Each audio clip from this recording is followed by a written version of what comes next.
Hi friends, કેમ છો? ખપાતમાં આજે હું ચેતરભાઈ વસાવા, આદરણીય ચેતરભાઈ વસાવા અને આદરણીય ગોપાલભાઈ ઇટાલિયા વિશે કંઈક કહેવા માગું છું. આમ આદમી પાર્ટીની વાત નથી કરતો. આ બંને ધારાસભ્યો વિશે મને એક ગુજરાતના નાગરિક તરીકે જે દેખાયું છે તે જરા કહેવા માગું છું. બંને યુવાનો હોનહાર છે. સમાજમાં કંઈક કરી છૂટવાની ઈચ્છા ધરાવે છે. ખાસ કરીને જે ગરીબ માણસ છે, જે વંચિત માણસ છે, જેને તકલીફ છે, અને સમાજમાં બીજા જે કંઈ પ્રશ્નો છે, ભ્રષ્ટાચારને બધા, તેમાં કંઈ કરી છૂટવાની એમની ઈચ્છા છે. અને એ માટે એમણે પોલિટિકલ પ્લેટફોર્મ પસંદ કર્યું. રાજકારણમાં આવ્યા, ઇલેક્શનમાં ઊભા રહ્યા અને પોતાની અક્કલ, હોશિયારી અને પોતાની મેરિટથી, પોતાની આવડતથી, ખંતથી અને પ્રજાનો સહકાર પણ મળ્યો. એમને જીત્યા બી અને ધારાસભ્ય પણ બન્યા. એમના વાણી, વર્તન, બોલવાથી એમના વિડીયો હું જોતા રહું છું અને જે જન સમર્થન એમને મળ્યું છે એનાથી એમની કામ કરવાની રીત અને એમની સમાજ પ્રત્યેની સાચી ભાવના, કંઈ કરી છૂટવાની ભાવના સ્પષ્ટ દેખાય છે. પણ આ સાથે હું એક બીજી વસ્તુ બી કહેવા માગીશ કે આ બંને યુવાનોમાં એક બહુ મોટો પ્રોબ્લેમ છે. એ લોકો છે રાજકારણી, ઇલેક્શનમાં ઊભા રહ્યા એટલે રાજકારણી તો છે જ, પણ રાજકારણીના ગુણ નથી. હું રાજકારણીના અવગુણની વાત નથી કરતો, રાજકારણીના ગુણ નથી એમનામાં.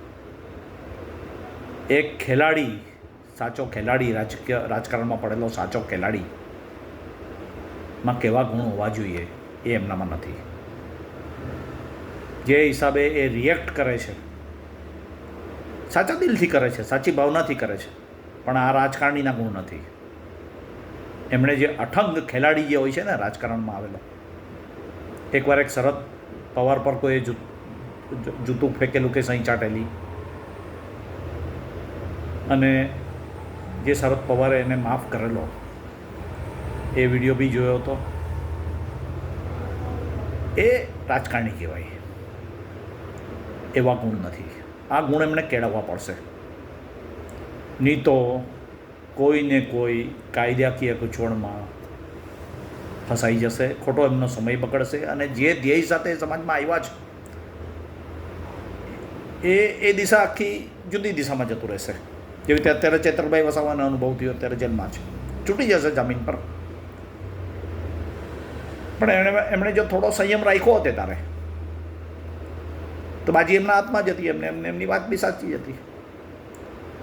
તો મારી આ બંને યુવાનોને, આદરણીય ગોપાલભાઈ ઇટાલિયાને અને આદરણીય ચેતરભાઈ વસાવાને, એક નાગરિક તરીકે વિનંતી છે કે અઠંગ રાજકારણી બને, જાડી ચામડીના બને અને ખૂબ મોટું કામ કરવા જઈ રહ્યા છે. આ બે યુવાનો જે સમાજમાં જે જોમથી ઉતર્યા છે અને જે જન સમર્થન અમને મળી રહ્યું છે એ જોતાં સમગ્ર ગુજરાતના રાજકારણમાં મોટો ફેરફાર થાય તો નવાઈ નહીં. હું ભાજપની જ સરકાર જતી રહેશે ને આમ આદમી પાર્ટીની સરકાર બનશે ને એવો વાત નથી કરતો. હું તો નાનો માણસ છું, એટલું મોટું અનુમાન કરી બી નહીં શકું. પણ ગુજરાતના રાજકારણમાં મોટો ફેરફાર થવા જઈ રહ્યો છે એ વાત નક્કી છે. બંને યુવાનોને મારી શુભેચ્છા છે.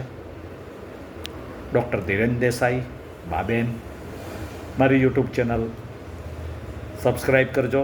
ડૉક્ટર ધીરેન દેસાઈ ખપાત. મારો મોબાઈલ નંબર છે 7575097964. હા, આવજો.